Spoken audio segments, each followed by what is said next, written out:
أعوذ بالله من الشيطان الرجيم بسم الله الرحمن الرحيم واضرب لهم مثل الرجلين جعلنا لأحدهما جنتين من أعناب وحففناهما بنخل وجعلنا بينهما زرعا আমরা সূরা কাহাফ শুক্রবারে আমাদের পড়ার ব্যাপারে হাদিসে আলাদাভাবে জোর দেওয়া হয়েছে।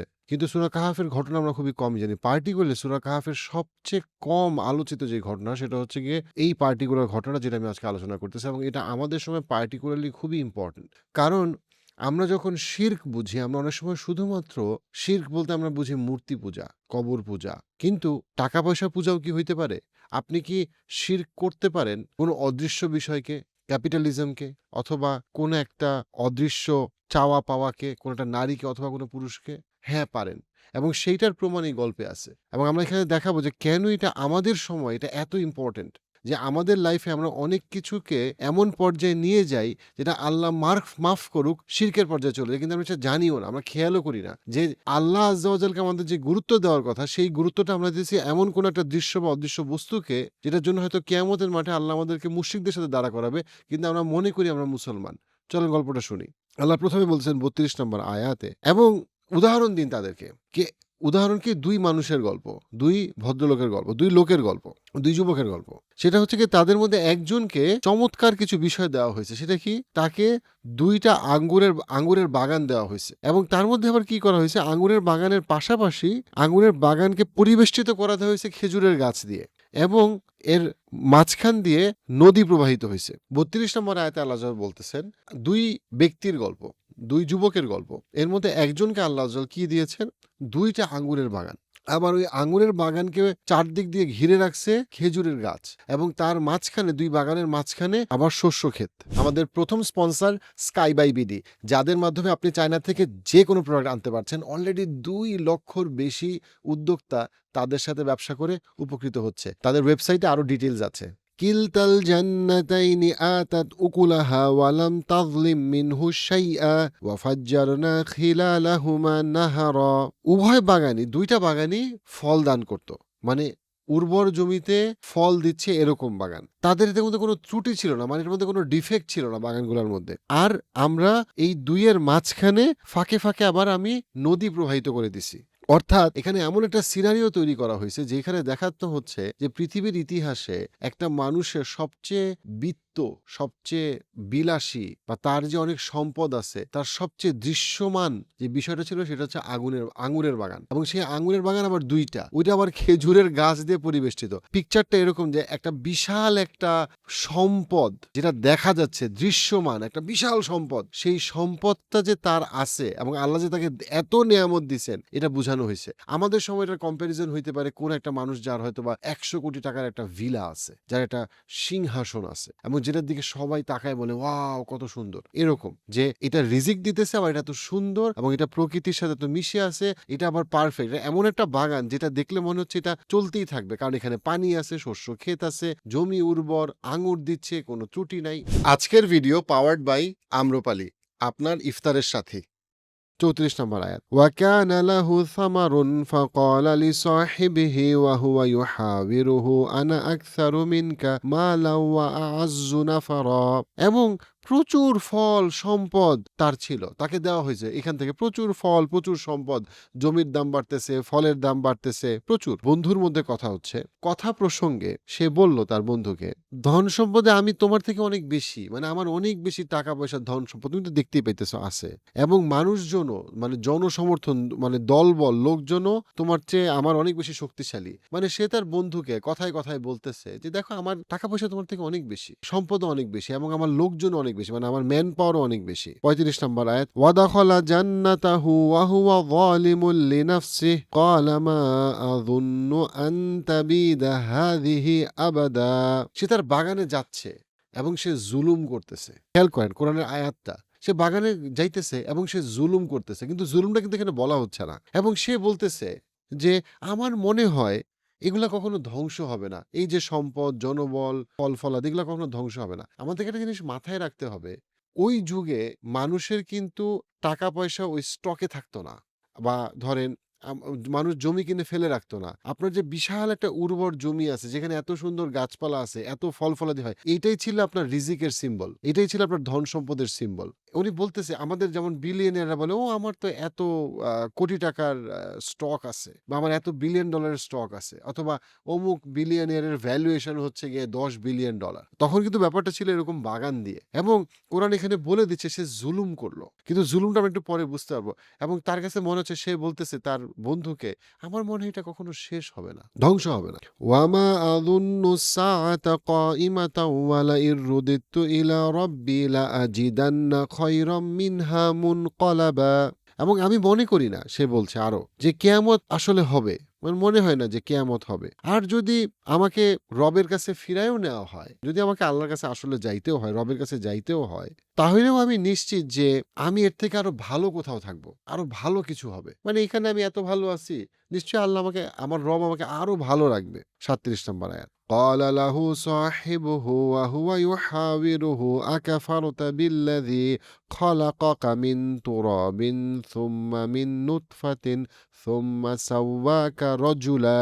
তখন তার বন্ধু তার সাথে দ্বিমত পোষণ করলো। তার বন্ধু তাকে বলল, তুমি কি তার সাথে, মানে তোমার রবের সাথে তুমি কুফরি করতেছো, যিনি তোমাকে সৃষ্টি করেছেন মাটি এবং পরে বীর্য থেকে, এবং তারপর তোমাকে পূর্ণাঙ্গ একটা পুরুষ মানুষে পরিণত করছে, তুমি কি তার সাথে কুফরি করতেছো? দেখেন এখানে দুইটা স্ট্রং ওয়ার্ড আসছে। আল্লাহ 35 নম্বর আয়াতে বলছেন সে জুলুম করলো। তারপরে তার বন্ধু তাকে বলতেছে তুমি কি কুফরি করতেছো। কিন্তু এখানে কিন্তু আমরা কোনো মূর্তি দেখতেছি না, আমরা এখানে কোনো অন্য কোনো শাসন ব্যবস্থা দেখতেছি না, কিন্তু প্রশ্ন আসতেছে তুমি কি কুফরি করতেছো। কেন কুফরের প্রশ্নটা সে বলল, এবং সে বলল তুমি কি খেয়াল করতেছো না যে তুমি একসময় মাটি ছিলা, তোমার অস্তিত্ব ছিল না, সেখান থেকে একটা বীর্য, যেটা খুবই একটা মানে তুচ্ছ একটা বিন্দু মাত্র তরলের, এবং সেখান থেকে আল্লাহ তোমাকে একটা পুরা মানুষ হিসেবে তৈরি করলো, পুরুষ হিসেবে তৈরি করলো। লাকিন্না হুয়াল্লাহু রাব্বি ওয়ালা উশরিকু বিরাব্বি আহাদা। কিন্তু তার বন্ধুরা বলতেছে, কিন্তু তিনি আল্লাহ আমার রব, এবং আমি আমার রবের সাথে কাউকে শরিক করি না, মানে আমি শিরক করি না। তার মানে বন্ধুটার কাছে এই যে কথা, তার বন্ধুর যে কথা, যার সম্পদ বেশি, তার কথা শুনে মনে হইতেছে সে কুফর করতেছে, সে শিরক করতেছে। আমরা একটু সামনে যাই। ওয়ালাউলা ইয দাখালতা জান্নাতাকা কুলতা মা শা আল্লাহ লা কুওয়াতা ইল্লা বিল্লাহ ইন তারানি আনা আকাল্লা মিনকা মালাও ওয়া ওয়ালাদা। তুমি যখন তোমার বাগানে প্রবেশ করলা, কেন তুমি এটা বললা না? তার বন্ধু বলতেছে তার সম্পদশালী বন্ধুকে, আল্লাহ যা চায় তাই তো হয়। আল্লাহ ছাড়া আর অন্য কার কি কোনো শক্তি আছে? কারো কোনো শক্তি নাই। তুমি যদি ধনে, মানে সম্পদে ও সন্তানে আমাকে তোমার চেয়ে নিকৃষ্টতর মনে করো, তুমি যখন তোমার বাগানে প্রবেশ আসলা, তখন তুমি কেন বললা না যে আল্লাহর সক্ষমতা ছাড়া, আল্লাহ যা চান তাছাড়া তার কোনো কিছু হয় না। তুমি যদি তোমার সম্পদ এবং তোমার সন্তানে আমাকে তোমার থেকে আরো নিকৃষ্টতম মনে করো, ফাসা রব্বি আন ইউতিয়ানি খায়রাম মিন জান্নাতিকা ওয়া ইউরসিলা আলাইহা হুসবানাম মিনাস সামাই ফাতুসবিহা সাঈদান যালাকা। তাহলে হয়তো আমার রব আমাকে তোমার বাগানের থেকে আরো অনেক ভালো কিছু দিবে, এবং তোমার বাগানে আকাশ থেকে কোনো বিপর্যয় নেমে আসবে, যেটা আগে থেকে আল্লাহ ঠিক করে রাখছেন। তার ফলে সেটা পুরোপুরি ধ্বংস হয়ে যাবে, এখানে কোনো ফসল থাকবে না। সে বলতেছে যে তুমি কেন বুঝো না যে আল্লাহ ছাড়া কারো কোনো ক্ষমতা নাই কাউকে কোনো কিছু দেওয়ার, এবং তুমি যে আমাকে মনে করো তোমার থেকে সন্তান আর সম্পদে আমি কম, হয়তো আল্লাহ আমাকে তোমার থেকে আরো ভালো কিছু দিছে যেটা তোমাকে দেয় নাই, এবং আল্লাহ হয়তো তোমার বাগানে এমন কোনো একটা দুর্যোগ আল্লাহর অনুমতিতে নেমে আসবে যেটা আগে থেকে নির্ধারিত, তখন তোমার কিছুই থাকবে না। আও ইউসবিহা মাউহা গাওরান ফালান তাস্তাতিআ লাহু তালাবা। অথবা পানি ভূগর্ভ থেকে হারিয়ে যাবে, মানে মাটি শুকায় যাবে, খরার মতো অবস্থা হবে, এবং তখন তুমি সেই পানির কোনো সন্ধান আর তুমি বের করতে পারবা না। মানে যদি মাটি শুকায় যায়, যদি এই নদী আর প্রবাহিত না হয়, তোমার পক্ষে কি সম্ভব ওই মাটির থেকে পানি বের করা যদি আল্লাহ আযজা ওয়া জাল না দেয়? ওয়া উহিতা বিসামারিহি ফাআসবাহা ইউকাল্লিবু কাফাইহি আলা মা আনফাকা ফিহা على ما أنفق فيها وهي خاوية على عروشها ويقول يا ليتني لم أشرك بربي أحدا।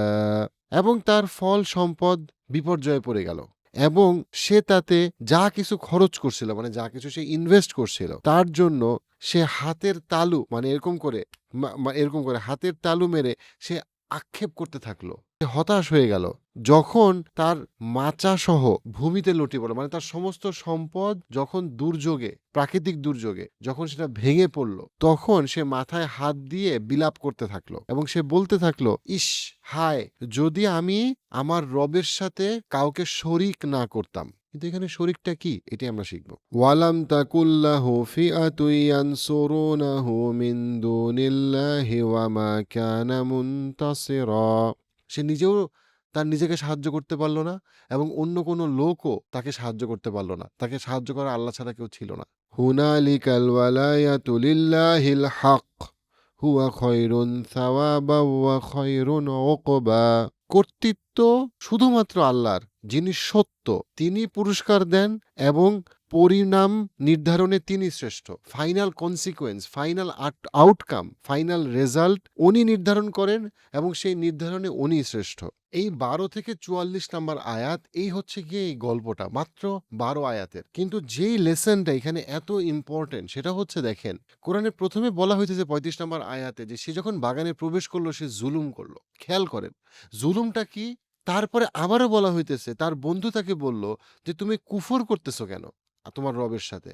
তারপরে যখন সে বলল, যখন ধ্বংস হয়ে গেল প্রচন্ড দুর্যোগে, কোনো প্রাকৃতিক দুর্যোগে যখন তার বাগান ধ্বংস হয়ে গেল, তখন সে কি বলল, আমি যদি আমার রবের সাথে শিরক না করতাম। কিন্তু এখানে তো কোনো মূর্তি পূজা নাই, এখানে তো কোনো অন্য ধর্ম নাই, এখানে তো এমন না কেউ হিন্দু হয়ে গেছে, এরকম তো কোনো কথা বলা নাই। কি বলা হইতেছে, এই যে আচরণটা তার, এই যে আচরণটা, যে এই যে আমার সম্পদ, এই যে আমার এত সন্তান, এই যে আমার এত সুন্দর বাগান, এটা প্রমাণ করে যে আল্লাহ আমাকে অনেক ভালো রাখছে, কারণ হয়তো আমি এটা ডিজার্ভ করি, আমি হয়তো যোগ্য, এবং আমার মনে হয় এই বাগান ধ্বংস হবে না, কিয়ামতের দিন হবে না।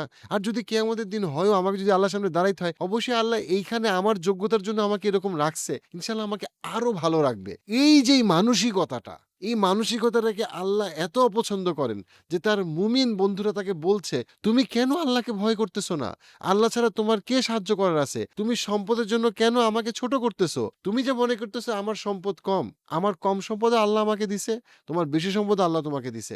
হয়তো আমার সম্পদের মধ্যে আল্লাহ এমন কোনো বারাকা দিছে যেটা তোমাকে দেয় নাই। ভাই আমার, বোন আমার, আমি একটা জিনিস বলি, বহু মানুষ আছে আমাদের আশেপাশে, তার একটা ধরেন 20 কোটি টাকার ব্যবসা ছিল, তারপরে সেই ব্যবসা হঠাৎ করে ফুলে ফেপে, কিন্তু 20 কোটি টাকার ব্যবসাটা হালাল ছিল, ফুলে ফেপে সেই ব্যবসাটা 200 কোটি টাকার হয়ে গেছে। তারপরে সে কি করছে, সে 200 কোটি টাকার উপরে সে আরো 400 কোটি টাকার লোন নিছে, কারণ তার ব্যাংকে কানেকশন ছিল। তারপরে সে যখন মারা গেছে তখন তার 300 কোটি টাকার লোন, তার কোম্পানি ব্যাংক্রাফট হয়ে গেছে। অথচ তার 20 কোটি টাকা কিন্তু হালাল ব্যবসা ছিল। সেই ব্যবসাকে দ্রুত গতিতে বড় করতে গিয়ে সে হালাল হারাম মিলায় ফেলছে এবং সে এমনভাবে জীবনযাপন করতো অ্যাজ ইফ তার সম্পদ কখনো শেষ হবে না।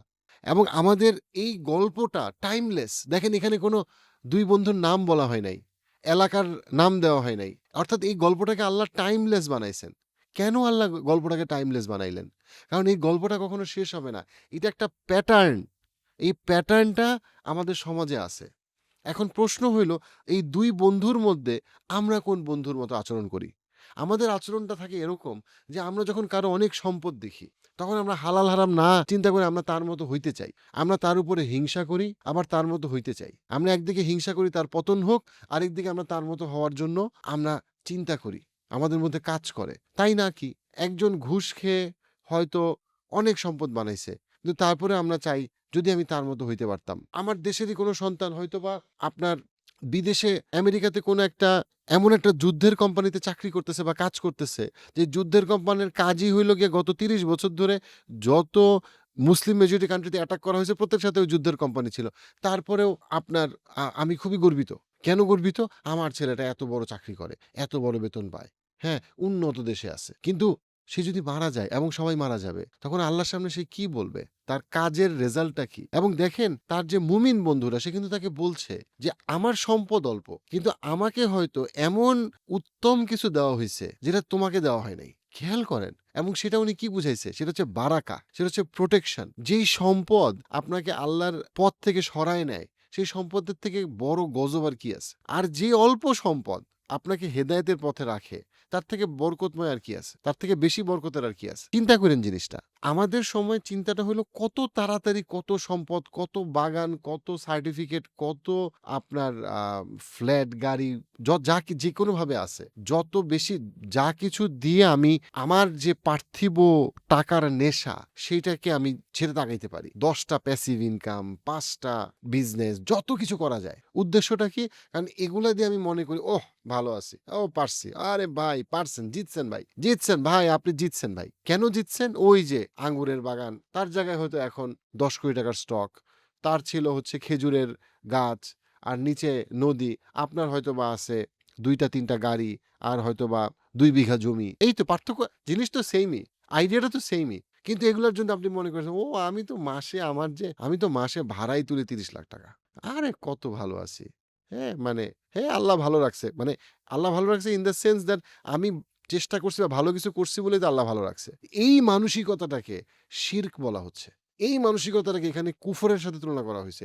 এই মানসিকতাটাকে এখানে জুলুম বলা হইছে। এবং এইটাকে সূরা কাহাফের একটা ৪ টা গুরুত্বপূর্ণ ঘটনা বানানো হইছে। কিন্তু খেয়াল করেন সূরা কাহাফের সব ঘটনাতে একটা পার্টিকুলার জায়গার কথা আছে। সূরা কাহাফবাসীর কথা। মুসা আলাইহিস সালামের ঘটনায় একটা মানুষ আছে। মুসা আলাইহিস সালাম একটা স্পেসিফিক ক্যারেক্টার। জুলকারনাইনের গল্পে জুলকারনাইন একটা স্পেসিফিক ক্যারেক্টার। কিন্তু এই গল্পের ২ টা ক্যারেক্টারের ক্ষেত্রে কোনো নাম নাই, কোনো পরিচয় নাই, তাদের কোনো ঠিকানা নাই। কেন? বিকজ এটাকে এভাবে টাইমলেস একটা টেমপ্লেট করা হইছে। যেন এই টেমপ্লেটে আমরা বুঝি আমরা কোন বন্ধুটা। আমরা কি ওই মানুষটা যে যাকে যতটুকু হালাল সম্পদ দেওয়া হইছে তাতে আমি সন্তুষ্ট, আলহামদুলিল্লাহ, এবং আমি আল্লাহর শুকরের উপরে আছি, কঠিন সময়ে আমি ধৈর্যের উপরে আছি? নাকি আমি ওই বন্ধুটার মতো যে হচ্ছে গিয়ে সম্পদ আর সন্তান আর জনবল দেখে সে মনে করছে, ওহ! আমি তো জিতছি। আরে ভাই দেখছেন ভাই, আরে না, ওইদিনই গাড়িটা কিনলাম। বেশি না, ৳২,০০,০০,০০০ গাড়িটা পড়ছে। আরে ভাই হ্যাঁ, ওইদিনই কোরবানির গরুটা কিনলাম। একটু ৳৬,০০,০০০ পড়ছে। নাকি আমি ওই মানুষটা যে খেয়াল করতেছি না আমার অন্তরে তো আমি তো জুলুম করতেছি। এবং দেখেন সে কি বলছে যে, হায়, হায়! আমি যদি শিরক না করতাম। তার সম্পত্তিটা তো হারাম ছিল না। যদি না সে আল্লাহর সাথে কাউকে শরিক না করত। সে কিভাবে শরিক করল? সে শরিক করল কারণ তার নিজেকে সে যোগ্য মনে করল। সে অ্যারোগেন্ট হয়ে গেল এবং সে মনে করল এই সম্পদ তো যাবে না কখনো। এই সম্পদ থাকবে। এই সম্পদকে সে মনে করল প্রমাণ। কিসের প্রমাণ? আল্লাহর রহমতের প্রমাণ, তার সামর্থ্যের প্রমাণ। এই বাগানকে সে মনে করল, কি মনে করল? এই বাগানকে দিয়ে সে শিরকটা করল। কারণ এই সম্পদের কারণে সে আল্লাহর উপরে ডিপেন্ড না করে এই সম্পদ দেখে সে মনে করতেছে, আরে আমার আর কি হবে? আমার আর কি ক্ষতি হবে? আমি ফোন করলে পুরা হাসপাতালে সব ডাক্তার চলে আসে। আমি ফোন করলে সব পুলিশ চলে আসে। আমি ফোন করলে সব আমলারা চলে আসে। ওরে ভাই আমার আর কি হবে? ইউ সি দ্যাট অ্যাটিটিউড কিন্তু এখনো আমাদের সমাজে আছে। অনেক জায়গায় আছে, বিভিন্ন লেভেলে আছে। আপনি যখন একটা তো হচ্ছে গিয়ে বড় রুই কাতলার লেভেলে। বাট অনেক ক্ষেত্রে দেখবেন একটা বাসায় একটা গৃহকর্মীকে অত্যাচার করা হচ্ছে। কেন? কারণ এই গৃহকর্মীকে দুর্বল মনে করা হচ্ছে। ও আর কি করবে? আমার ফ্ল্যাটে ও থাকে, ও ঘুমায়। আমি ওকে যতই খারাপভাবে মারি, ও তো দুর্বল গৃহকর্মী। একই মাইন্ডসেট। এখানে শিরকের জায়গাটা কোথায়? আপনি আল্লাহর সাথে কোথায় শরিক করলো এই গল্পে? শরিকটা ওই জায়গায় যখন সে তার সম্পদের কারণে নিজেকে স্বয়ংসম্পূর্ণ মনে করলো এবং তার বন্ধু তাকে মনে করাই দিল, তুমি কি জানো না যে তুমি মাটির থেকে আসছো? তুমি একটা স্পার্ম ড্রপ ছিলা। সেখান থেকে তোমাকে একটা পূর্ণ পুরুষ বানানো হয়েছে। মনে করাই দিচ্ছে তুমি বাগান ভুলে যাও। তুমি তোমার নিজের দিকে তাকাও। তুমি কি বুঝতে পারো না যে আল্লাহর রহমত ছাড়া তোমার কোনো কৃতিত্বের জন্যই তুমি একটা পূর্ণাঙ্গ মানুষ হিসেবে আসো নাই? ফরগেট অ্যাবাউট বাগান। বাগান তো পরের কথা। তুমি তোমার নিজের দিকে তাকাও। তুমি যেটা মানুষ হিসেবে কথা বলতেছো, তাকাইতেছো, তুমি কি বুঝতেছো না যে তুমি পুরাটাই আল্লাহর রহমতের, আল্লাহর একটা সামর্থ্য এবং শক্তির একটা কি বলবো বহিঃপ্রকাশ, যেখানে তোমার কোনো কৃতিত্বই নাই এবং পুরাটাই তার কৃতিত্ব। তাইলে তুমি বাগান নিয়ে তুমি কেন এত অহংকার করতেছো এবং মনে করতেছো আমার তো অনেক বেশি আছে, তোমার কম আছে। আর এই বাগানের জন্য কিয়ামতের দিনও আমি অনেক ভালো থাকবো। আর দুনিয়াতে তো ভালো আছি। বাগান তো মনে হয় ধ্বংস হবে না। অ্যান্ড দেন আল্লাহ এই বাগানকে ধ্বংস করে দিল। সবার বাগানকে পৃথিবীতে আল্লাহ ধ্বংস করে না। কিন্তু মানুষ তো ধ্বংস হয়ে যায়। কিয়ামতের দিন আমরা বুঝতে পারবো মানুষটার তো কপালে কিছুই নাই। সবার বাগান পৃথিবীতে ধ্বংস হয় না। সব বড়লোক অথবা সব মুশরিক পৃথিবীতে শাস্তি পায় না। তারা অনেকে কিয়ামতের দিন শাস্তি পাবে। কিন্তু আল্লাহ এই গল্পটাতে বোঝানোর চেষ্টা করছেন যে পরিণতিটা খুব ভয়াবহ। এবং আল্লাহ শেষ করছেন ৪৪ নম্বর আয়াতে যে পরিণতির নিয়ন্ত্রণ সম্পূর্ণ আল্লাহর হাতে এবং উনি পরিণতি নির্ধারণ করার জন্য শ্রেষ্ঠ। আল্লাহ আমাদের সবাইকে দৃশ্যমান এবং অদৃশ্যমান শিরক, জুলুম, কুফর থেকে বাঁচার তৌফিক দান করুক এবং বুঝানোর আমাদেরকে এই জিনিসটা বুঝার তৌফিক দান করুক যে শিরক সবসময় অন্য ধর্ম না, মূর্তি পূজা না। শিরক অনেক সময় সিম্পলি আল্লাহকে বাদ দিয়ে অন্য কিছুকে এত বেশি প্রায়োরিটি দেওয়া, যেই প্রায়োরিটি বা যেই গুরুত্বটা শুধুমাত্র আল্লাহরই পাওয়ার কথা ছিল।